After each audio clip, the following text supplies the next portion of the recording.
বাংলাদেশের জাতীয় নির্বাচনের ইতিহাসে এমন নির্বাচন নতুন নয়, যেখানে ভোটের চেয়ে ফলাফল নিয়ে আলোচনা বেশি।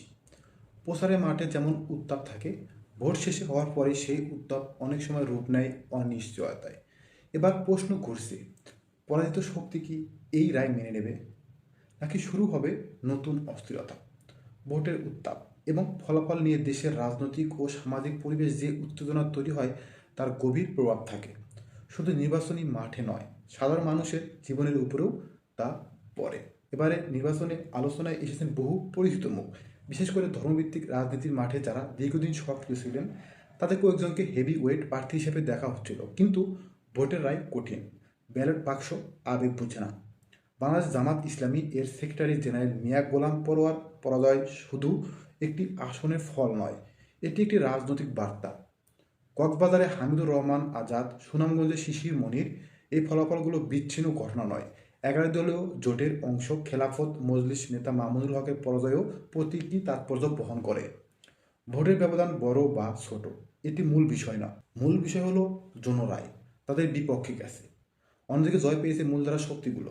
বাংলাদেশ জাতীয়বাদী দল সমর্থিত প্রার্থীরা সংসদে পৌঁছেছেন, আবার হেরেছেন জাতীয় পার্টি জিএম কাদের এবং ইসলামী আন্দোলনের প্রভাবশালী নেতারাও।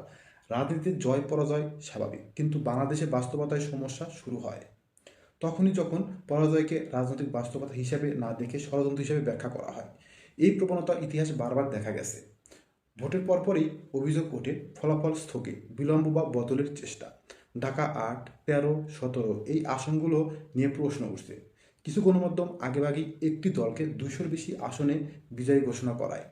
বিতর্ক আরও বেড়েছে। প্রশ্ন তোলার অধিকারও সবার আছে, কিন্তু একটি সীমা আছে। রাষ্ট্রীয় স্থিতিশীলতা বাংলাদেশে অতীত এবং সীমা অতিক্রম করার অভিজ্ঞতা পেয়েছে। ২০১৩-১৪ অবরোধ, সহিংসতা, যানবাহনে আগুন, শিক্ষা প্রতিষ্ঠান বন্ধ। সবচেয়ে বেশি ক্ষতিগ্রস্ত হয়েছে সাধারণ মানুষ। অর্থনীতি থমকে গেছে, বিনিয়োগ স্থগিত হয়েছে, মানুষ আতঙ্কিত হয়েছে। আজকের বাংলাদেশ কি আবারও সেই পথে যাবে? পরাজিত শক্তির সিদ্ধান্ত এখন সবচেয়ে গুরুত্বপূর্ণ। যদি তারা ফলাফল প্রত্যাখ্যান করে, নির্বাচনকে প্রত্যাখ্যান করে রাস্তায় নামার আহ্বান জানায়, তাহলে পরিস্থিতি দ্রুত অস্থির হয়ে উঠতে পারে। রাষ্ট্র কখনো দীর্ঘ সময় অনিশ্চয়তা সহ্য করে না। শূন্যতা তৈরি হলে অন্য শক্তি সেখানে ঢুকে পড়ে, ইতিহাস বলে। এখানে গুরুত্বপূর্ণ হলো পরাজিত পক্ষ কীভাবে রাজনৈতিক দায়িত্ব পালন করবে। অভিযোগ থাকলে আইনি চ্যানেল ব্যবহার করা, তথ্য যাচাই করা, গণমাধ্যমের মাধ্যমে জনগণকে বোঝানো, এগুলি গণতান্ত্রিক পদ্ধতি। প্রসঙ্গভিত্তিক বিশ্লেষণ বলছে, জনগণের ক্ষতি সবচেয়ে বেশি হয় যখন রাজনৈতিক উত্তেজনা রাস্তায় নামায় এবং সংঘর্ষে রূপ নেয়। আজ আঙ্গুল উঠেছে বাংলাদেশ নির্বাচন কমিশনের দিকে। ফল স্বচ্ছভাবে প্রকাশ করা তাদের দায়িত্ব। অভিযোগ থাকলে তদন্ত হওয়া উচিত। আইনি প্রক্রিয়া আছে, আদালত আছে, নির্বাচন ট্রাইব্যুনাল আছে, এগুলি গণতন্ত্রের অংশ। কিন্তু কমিশনের সমালোচনা আর রাষ্ট্রযন্ত্র অকার্যকর করার আহ্বান এক নয়। আন্তর্জাতিক অঙ্গনও নজর রাখছে। বিভিন্ন দেশে থেকে অভিনন্দন এসেছে। নির্বাচন মানে শুধু ভোট নয়, এটি গ্রহণযোগ্যতা, স্থিতিশীলতা, বিনিয়োগের পরিবেশও প্রশ্ন। আজ সামনে দুটি পথ খোলা, একটি উত্তেজনার, অবিশ্বাসের, সংঘর্ষের, অন্যটি আইনি লড়াই, রাজনৈতিক সংগঠন, গণতান্ত্রিক প্রক্রিয়া। ইতিহাস নির্মম, যে আবেগ বোঝে না, ফলাফল দেখে। যদি বার্তা যায় আমরা মানি না, তাহলে শুধু বিজয়ীরাই নয়, প্রশাসনও চাপে পড়বে, আইন শৃঙ্খলা বিভ্রান্ত হবে, অর্থনৈতিক ধাক্কা খাবে, সাধারণ মানুষ আতঙ্কিত হবে। আজকের নির্বাচন শুধু ভোট নয়, এটি দেশের ভবিষ্যৎ নির্ধারণের পরীক্ষা। পরাজিত পক্ষ যদি ফলাফল প্রত্যাখ্যান করে, উত্তেজনা রাস্তায় নেমে আসে, তাহলে রাষ্ট্র দ্রুত অস্থির হয়ে যেতে পারে। শিক্ষা প্রতিষ্ঠান বন্ধ হবে, অর্থনৈতিক ক্ষতিগ্রস্ত হবে, সাধারণ মানুষ আতঙ্কিত হবে। এটা ইতিহাস বারবার দেখিয়েছে। এই মুহূর্তে সবচেয়ে গুরুত্বপূর্ণ ভূমিকা পরাজিত শক্তির। যদি তারা ফলাফল মেনে চলে, আইনি চ্যানেল ব্যবহার করে এবং গণতান্ত্রিক প্রক্রিয়ায় সক্রিয় থাকে, তাহলে রাষ্ট্র স্থিতিশীল থাকে। এই ধরনের রাজনৈতিক পরিপক্কতা দেশের জন্য বাঁচার পথ।